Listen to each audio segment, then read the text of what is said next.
менен урматтуу достор, билесизби KG долбоору Локомотив муз аянтчасында. Достор, бүгүн сиздерге инструктор машыктыруучу Саламат Аналиев менен биргеликте туура коньки тебүүнү үйрөтөбүз. Андыктан биз менен болуңуздар.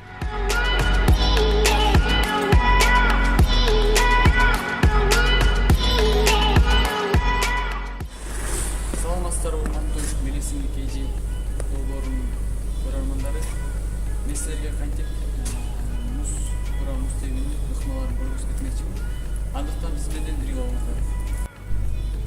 Биринчи ыкмасы муз жаңы үйрөнчүктөрүн айта кетет.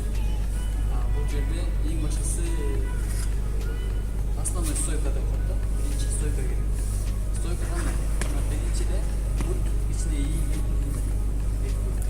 буттарга түз эки ийиңер, ушу эки тизеңерге теңелет да.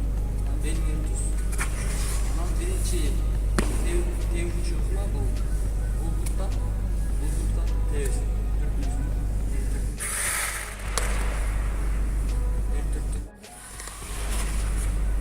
Ошол эле ыкманы бияка бир түрттүң, кайра бияка бир түрттүң. Атыштарды жаңы үйрөнчүктөрдөн мындай эле басып алат да.